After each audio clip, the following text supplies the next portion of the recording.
أعوذ بالله من الشيطان الرجيم. بسم الله الرحمن الرحيم. الحمد لله رب العالمين، وصلى الله على محمد وآله الطاهرين. اللهم صل على محمد وآل محمد. تو آیت نمبر 7 تک پہنچے ہیں. آج آیت کی تلاوت کریں گے اور اس کا ترجمہ اور تفسیر. وَإِذْ يَعِدُكُمُ اللَّهُ إِحْدَى الطَّائِفَتَيْنِ أَنَّهَا لَكُمْ وَتَوَدُّونَ أَنَّ غَيْرَ ذَاتِ الشَّوْكَةِ تَكُونُ لَكُمْ وَيُرِيدُ اللَّهُ أَنْ يُحِقَّ الْحَقَّ بِكَلِمَاتِهِ وَيَقْطَعَ دَابِرَ الْكَافِرِينَ لِيُحِقَّ الْحَقَّ وَيُبْطِلَ الْبَاطِلَ وَلَوْ كَرِهَ الْمُجْرِمُونَ. پورا ترجمہ جو یہاں دیا ہوا ہے اسی کو پڑھتے ہیں، زیادہ بہتر رہے گا. وَإِذْ يَعِدُكُمُ اللَّهُ، اے میرے حبیب یاد کیجئے، اذ جس وقت، یعدکم اللہ تم سے اللہ نے وعدہ کیا، احد الطائفتین دو گروہ میں سے ایک گروہ، انہا لکم آپ کے لیے ہو، وَتَوَدُّونَ أَنَّ غَيْرَ ذَاتِ الشَّوْكَةِ لیکن آپ دوست نہیں رکھتے تھے کہ قافلہ اور کارواں آپ کے لیے ہو. وَأَنَّ غَيْرَ ذَاتِ الشَّوْكَةِ تَكُونُ لَكُمْ آپ نہیں چاہتے تھے، آپ پسند نہیں کرتے تھے کہ وہ کارمان آپ کے لیے ہو. وَيُرِيدُ اللَّهُ أَن يُحِقَّ الْحَقَّ لیکن خدا چاہتا ہے کہ حق کو اپنی کلمات کے ذریعے سے تقویت کرے. وَيُرِيدُ اللَّهُ أَن يُحِقَّ الْحَقَّ بِكَلِمَاتِهِ اللہ چاہتا ہے کہ وہ حق کو اپنے کلمات کے ذریعے سے تقویت کرے. وَيَقْطَعَ دَابِرَ الْكَافِرِينَ اور کافروں کو ریشہ کن کرے اور کافروں کی جڑوں کو اکھاڑ دے. لِيُحِقَّ الْحَقَّ تاکہ حق تثبیت ہو جائے، حق ثابت ہو جائے، حق مستحکم ہو جائے. وَيُبْطِلَ الْبَاطِلَ اور باطل تباہ و برباد ہو جائے، نابود ہو جائے. وَلَوْ كَرِهَ الْمُجْرِمُونَ اگرچہ مجرمین کراہت رکھتے ہوں یا مجرمین کو یہ بات پسند نہ ہو. ٹھیک، یہ ترجمہ ہے یہاں پہ دیا ہوا ہے، فارسی میں پڑھ لیجیے گا. ٹھیک، آگے بڑھتے ہیں. غزوہ بدر نخستین درگیری مسلحانہ اسلام و کفر، مسلمانوں اور کافروں کے درمیان جو پہلی جنگ واقع ہوئی، پہلی جنگ لڑی گئی، جو جنگ مسلحانہ تھی وہ ہے جنگ بدر. اسلام و کفر کی پہلی مسلحانہ جنگ کا نام ہے جنگ بدر. ٹھیک، مسلمانوں اور کافروں کے درمیان بہت ساری جنگیں ہوئی ہیں، لیکن جو پہلی جنگ اسلام و کفر کی یا مسلمانوں اور کافروں کے درمیان تھی وہ ہے جنگ بدر. چون در آیات گزشتہ اشاری بے جنگ بدر شد، چونکہ گزری ہوئی آیات میں جنگ بدر کی طرف اشارہ کیا جا چکا ہے، جنگ بدر کے سلسلے میں بحث کی جا چکی ہے. قرآن مجید بحث را بے جنگ بدر کے شاندے، قرآن مجید نے بحث کو پھر ایک مرتبہ جنگ بدر کی طرف لے جاتا ہے. وفراز ہے حساسی از آن را اور اس جنگ کے جو حساس مراحل ہیں، جو حساس حصے ہیں، اس کو ہر قدم ایک دنیا آمو زندگی در بردارت کے، جس میں بہت سارے دروس ہیں، بہت ساری عبرت کی سیکھنے کی چیزیں ہیں۔ در آیات مورد بحث، اب جس بحث آیت سے ہم بحث کرنے جا رہے ہیں وہ آیات آئندے اور آنے والی آیتوں میں تشریح بھی بلند اس کی تشریح کی گئی ہے، تا مسلمانان ان حقائق را کی در گزشتہ نزدیک تجربے کرنے بودن، تاکہ مسلمان جن حقیقتوں کا ابھی تھوڑے وقت پہلے جس کا تجربہ کر چکے تھے، برائے ہمیشہ بخاطر پہ سپارت، ہمیشہ ہمیشہ کے لیے ان کے ذہنوں میں محفوظ ہو جائے، انہیں یاد رہے، بدر ہمیں عمر از ان الہام بگیرن، اور اپنی پوری حیات اور پوری زندگی اس کو الہام کے طور پر یاد رکھیں، یعنی اس سے سبق لیں، فراموش نہ کریں۔ یہ ابھی مقدمہ بیان کر رہے ہیں، بتا رہے ہیں گزشتہ آیتوں میں اور جن آیتوں سے اب ہم بحث کرنے جا رہے ہیں اور اس کے بعد کی بھی جو آیتیں ہیں، ان تمام باتوں میں جنگ بدر کے حساس مراحل کو، حساس حصوں کو بیان کیا گیا ہے۔ ان حصوں میں ہمارے لیے بہت ساری سیکھنے کی اور عبرت کی چیزیں ہیں، ان کو اس لیے بیان کیا گیا ہے تاکہ انسان اسے یاد رکھے۔ برائے روشن شدر تفسیر ان آیات و آیات آئندے قبل باید فشردی از جریان انجہاد اسلامی کی نخستین درگیری مسلحان مسلمانان و دشمنان سرسخت، کہہ رہے ہیں ان آیتوں کی جو ابھی آپ لوگوں نے پڑھی ہے اور آئندہ آنے والی آیتوں کی تفسیر کو اور واضح اور روشن بنانے کے لیے ہم سب سے پہلے اس اسلامی جہاد کے جو واقع ہوا ہے اور جو مسلمانوں کے سب سے بڑے دشمن کے درمیان جو جنگ ہوئی ہے، جو خون چکا اور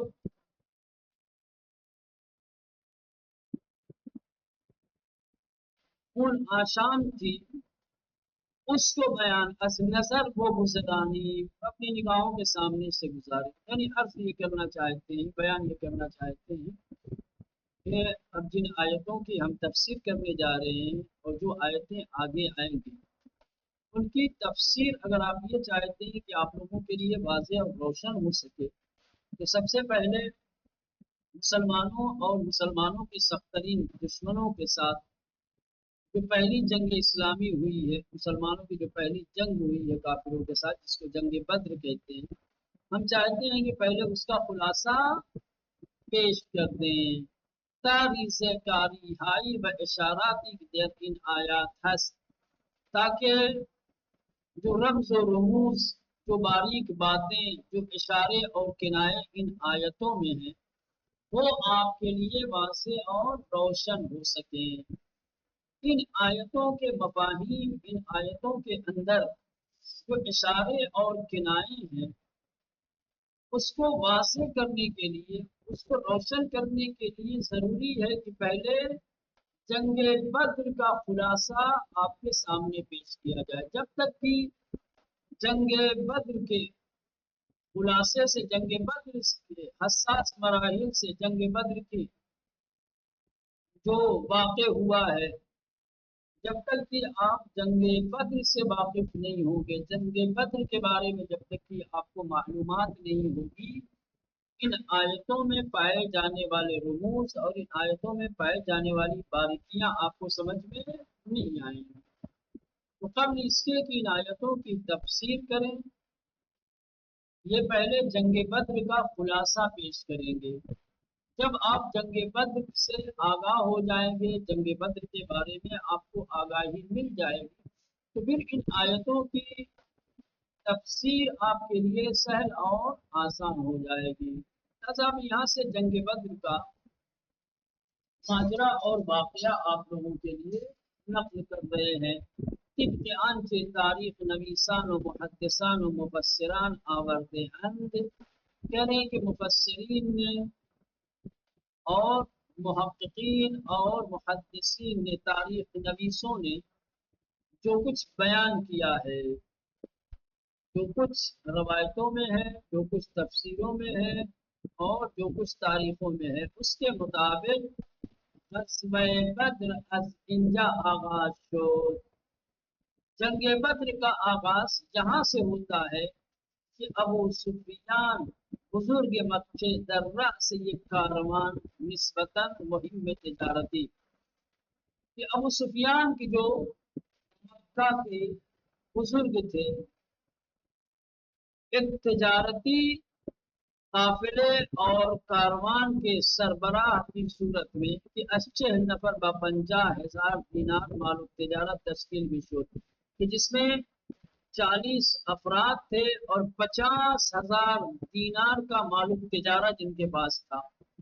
الشام بسوئے مدینے باز بھی گشت، جو شام سے تجارت کر کے مدینے واپس آ رہے تھے۔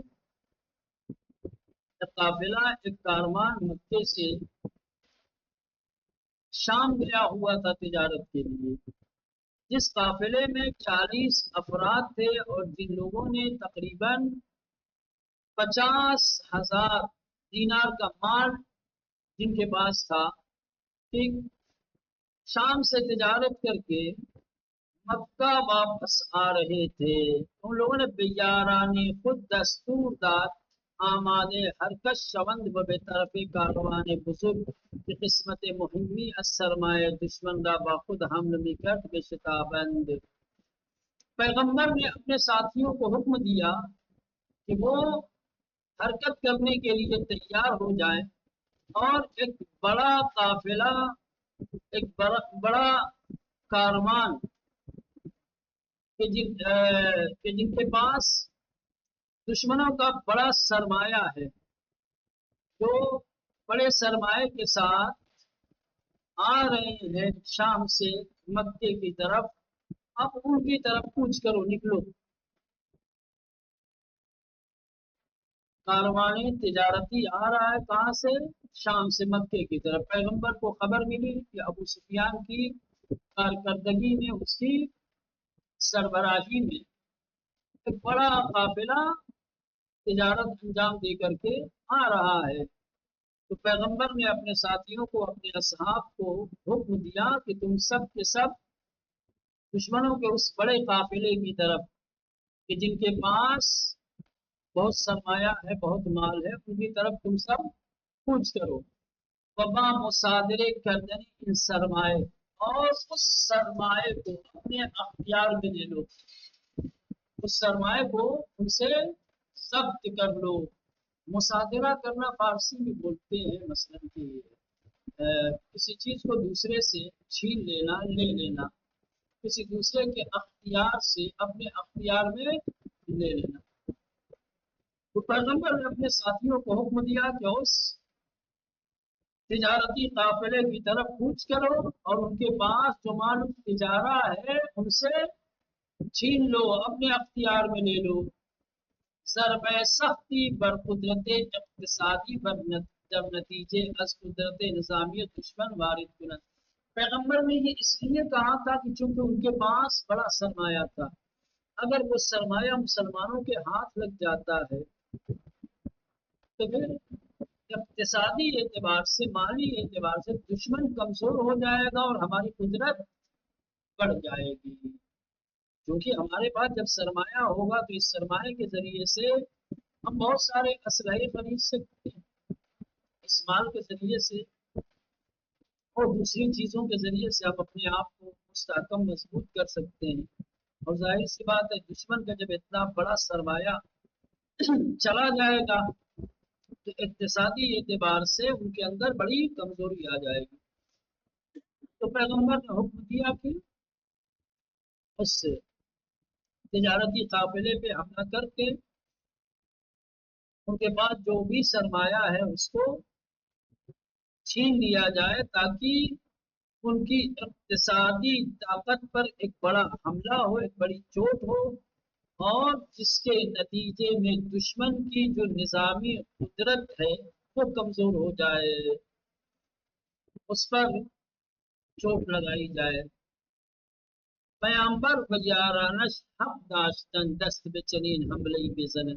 اب ظاہر سی بات ہے، جہاں تک جو گفتگو ہوئی ہے، جہاں تک کی گفتگو سے ذہن میں ایک سوال پیدا ہوتا ہے کہ پیغمبر نے آخر اس طریقے کا حکم کیوں دیا؟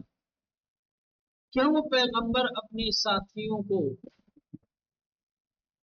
دشمن کے تجارتی قافلے پر حملہ کر کے ان کے مال کو مصادرہ کرنے اور اس کو اپنے قبضے میں لے جانے کا حکم کیوں دے رہے ہیں؟ آپ کے سامنے ہم پیغمبر جنگجو ہیں، جنگ طلب ہیں، پیغمبر دشمنوں کے اموال کو اپنے اختیار میں کیوں لینا چاہتے ہیں؟ کیا یہ صحیح ہے؟ ایسا پیغمبر کو کرنا چاہیے؟ کرے گی. یقیناً پیغمبر اور ان کے ساتھیوں کو یہ حق تھا کہ اس طریقے کے حملے کے لیے اقدام کریں. یعنی اب جواز پیش کر رہے پیغمبر کے حملے کے اوپر کہ کیا یہ حملہ کرنا پیغمبر کے لیے صحیح تھا؟ یعنی بالکل صحیح تھا. دلیل زیر اولا با ہجرت مسلمانان از مکے به مدینه بسیاری از اموال شان به دست مکیان افتاد و خسارت سنگینی به آنها وارد شد.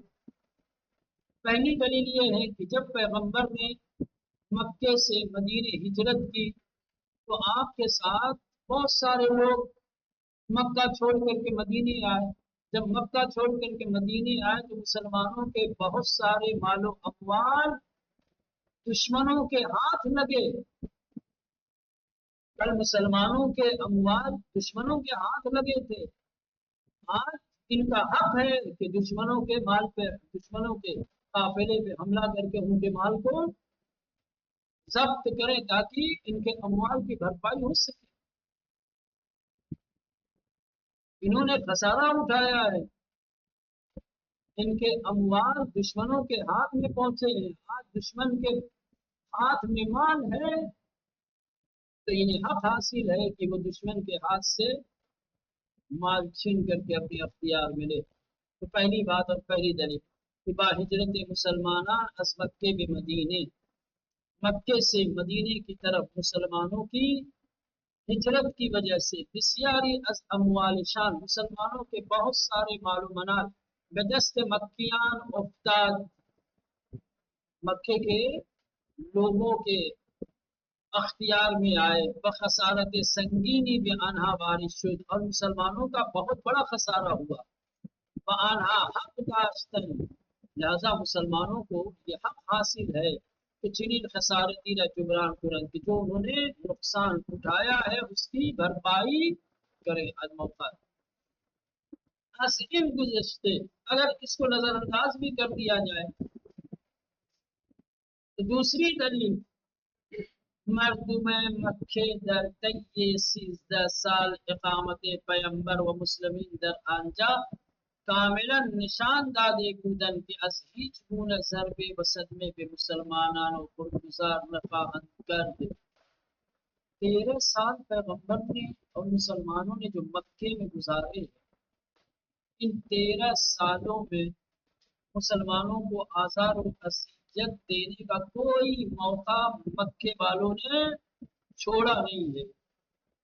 مسلسل 13 سال مکے والے پیغمبر اور مسلمانوں کو آزار و اذیت دیتے رہے، انہیں نقصان پہنچاتے رہے. جنہوں نے 13 سال زیادتی کی ہو، جنہوں نے 13 سال ستایا ہو، جنہوں نے 13 سال پیغمبر کو اور مسلمانوں کو آزار و اذیت دی ہو، آج انہیں موقع ملا ہے. کیا ان کا حق نہیں ہے کہ 13 سال کی ان کی اذیتوں کا بدلہ لیں؟ 13 سال جو انہوں نے ستایا ہے، جو ظلم کیا ہے، جو زیادتی کی ہے، اس کا جبران کریں، اس کا بدلہ لیں. کوئی کہہ رہے ہیں کہ عظیم گزشتے اس بات کو اگر نظر انداز بھی کر دیا جائے، مردم مکے در طی 13 سال، مکے کے لوگ 13 سال کے عرصے میں، کہ جو 13 سال پیامبر و مسلمین در آنجا کہ پیغمبر اور مسلمین جو مکے کے اندر تھے کاملا نشان دادے بودن، مکے والوں نے یہ بتا دیا تھا کہ یہ پیغمبر اور مسلمانوں کو از ہیچ گونے ضرب وسط میں کہ کسی بھی طریقے کا حملہ، کسی بھی طریقے کا صدمہ، کسی بھی طریقے کا نقصان مسلمانوں کو پہنچانے کے لیے فروگزار نہ خواہند کر، ہاتھ سے نہیں جانے دیں گے، نہیں چھوڑیں گے۔ بہتا آمادے کشتن شخص پیغمبر نیز شدن، یہاں تک کہ مکے والوں نے پیغمبر اسلام کو قتل کرنے کا بھی ارادہ کیا، پیغمبر کو قتل کرنے کی نیت رکھتے تھے، اس کے لیے بھی آمادہ تھے۔ 13 سال پیغمبر کو اور مسلمانوں کو مکے میں ستایا، کسی موقع کو جب بھی موقع ملتا تھا ستانے کا، جب بھی موقع ملتا تھا نقصان پہنچانے کا، فوراً یہاں تک کہ پیغمبر کو متعدد مرتبہ قتل کرنے کا ارادہ کیا، لیکن اللہ نے حفاظت کی، اللہ نے بچایا۔ 13 سال پیغمبر اور مسلمانوں کو آزار و اذیت اور ان کو نقصان پہنچانا، پیغمبر کے قتل کی آمادگی رکھنا، چنین دشمنی با ہجرت پیغمبر میں مدینے بیکار نہ خواہن نشست۔ اب یہ پیغمبر کے مکہ چھوڑ دینے سے کیا خاموش بیٹھ جائیں گے؟ جنہوں نے 13 سال آزار و اذیت دی ہو، جنہوں نے پیغمبر کے قتل کا ارادہ کیا ہو، اب ان کے مکے سے مدینہ چلے جانے کی وجہ سے اب ایسے دشمن کیا ہاتھ پہ ہاتھ دھرے بیٹھے رہ جائیں گے؟ اب کوئی آزار و اذیت نہیں پہنچائیں گے، اب اگر ان کو موقع ملا تو قتل نہیں کریں گے؟ بعید ہے کہ ہو ہی نہیں سکتا۔ جنہوں نے 13 سال مسلسل پیغمبر کو ستایا ہو اور وہ پیغمبر کی ہجرت کی وجہ سے مکے سے مدینہ چلے جانے کی وجہ سے اب وہ بیکار نہیں بیٹھیں گے، بلکہ مسلمانوں کو اور پیغمبر کو نقصان پہنچانے کے لیے مسلمان نیروی خود را برائے ضربہ قاطع تری بسیج خواہد کر، یقینی طور پر اپنی طاقت کو پیغمبر کو نقصان پہنچانے کے لیے اور زیادہ بڑھائیں گے، اپنی طاقت میں اور اضافہ کریں گے۔ بس عقل و منطق ایجاب نہیں کناد، بس عقل و منطق کا تقاضا یہ ہے کہ مسلمانان جو عنوان یک اقدام پیش گیرانے کہ مسلمان اس سے پہلے کہ دشمن کوئی نقصان پہنچائے، مسلمان پیش قدم ہو کر کے بامصادر کردن سرمایہ عظیم کاروان تجارتی انہا کہ ان کے تجارتی قافلے کے اوپر ان کے عظیم سرمایہ کو مصادرہ کر کے ضربہ سختی بر آنان ماری سادن، دشمن کے اوپر ایک ضرب کاری لگائیں، وہم بنی اقتصادی و نظامی قدرہ، اور اپنی نظامی اور اقتصادی بنیاد کو برائے دفاع از خویشتن اپنے آپ سے دفاع کرنے کے لیے در آئندہ آنے والے زمانے میں قوی بلند اور زیادہ مضبوط کرے۔ بَإِنْ اقدامیس کے در ہمیں برنامہ ہے جنگی دنیا، اور یہ وہ برنامہ ہے کہ وہ نظام ہے کہ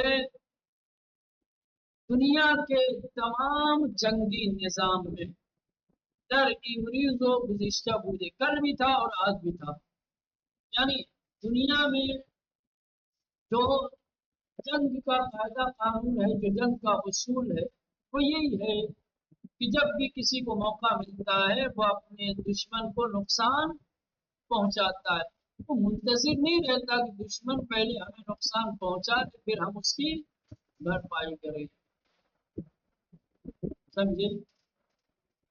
آنے والے وقت میں، آنے والے زمانے میں اپنے قوت کو بڑھانے کے لیے اور دشمن کو کمزور کرنے کے لیے ہر زمانے میں اس طریقے کا اقدام کیا گیا ہے، اور دنیا کے جنگی نظاموں میں ہمیشہ یہ بات موجود رہی ہے، ہمیشہ یہ نظام، ہمیشہ یہ قانون پایا گیا ہے کہ جب بھی موقع ملے دشمن کے اوپر حملہ کر دو، دشمن کو نقصان پہنچا دو۔ وآنہا کی بدون در نظر گرفتن انتہاد، وہ لوگ کہ جو اس پہلو کو مد نظر نہیں رکھتے، سعیدارن وہ اس بات کی کوشش کرتے ہیں کہ حرکت پیغمبر را به سوی قافلے در تشکیل یک نو غارت گری منعکس سازن، وہ پیغمبر کی اس حرکت کو، پیغمبر کے اس اقدام کو جو آپ نے ابو سفیان کے تجارتی قافلے کے اوپر کیا ہے، اس کو ایک طریقے کی غارت گری بنا کر کے پیش کرتے ہیں۔ آسان لفظوں میں کہا کہ ابھی جو کچھ بیان کیا گیا ہے مولانا، سمجھ رہے ہیں؟ کچھ لوگ ان چیزوں کو نہیں دیکھتے۔ ظاہر سی بات ہے جب ہماری نظر، ہماری نگاہ ان مسائل کی طرف نہیں ہوگی جو ان پر بیان کیے، تو پیغمبر کے اس اقدام کو اب کیا کہیں گے؟ تو یہ تو غارت گری ہے، یہ تو لوٹ مار ہے۔ کیا ہے؟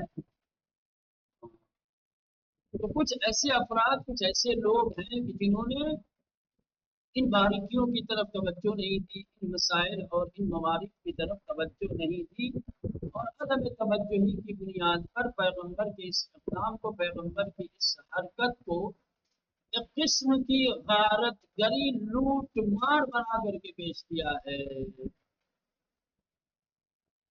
یا افراد بے اطلاعی ہستن، یا ایسے لوگ اصلاً بے خبر، ان کو کوئی علم ہی نہیں ہے، کوئی جانکاری نہیں ہے پیغمبر کے بارے میں، مکے اور مدینے کے حالات کے بارے میں، کہ از ریشہ مسائل تاریخی اسلام بے خبر ہیں، کہ جو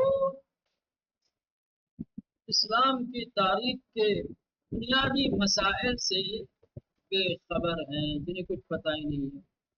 یا مغرضانی کی سیدارن باقیتہا را دیگرگون جلوہ دہان، یا کچھ مفسد، مغرض کہا کرتے ہیں مولانا جن کی اپنی ذاتی مفاد ہے، غرض ہے، دشمنی کرنے والے لوگ، جن کو اسلام اور مسلمین سے، پیغمبر اور ان کے دین سے جن کو دشمنی ہے، ایسے لوگ کوشش کرتے ہیں کہ واقعیت اور حقیقت کو مولانا پلٹ دیں۔ حقیقت کچھ اور ہے اور حقیقت کچھ اور دکھائی جائے۔ پیغمبر دنیا کے جنگی نظام کے مطابق یہ اقدام کر رہے ہیں، اور تم اس کو غارت گری اور لوٹ مار کا نام دے رہے ہو۔ حقیقت یہ ہے کہ 13 سال پیغمبر نے انہی لوگوں کے ہاتھوں سے خسارہ اٹھایا ہے۔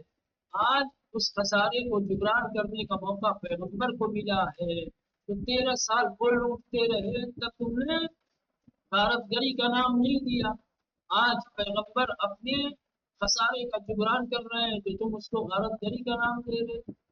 حقیقتوں کو پڑھتے بس صورت چلیں یہاں تک رہنے دیں، بقیہ مسائل کل دیکھیں گے انشاءاللہ۔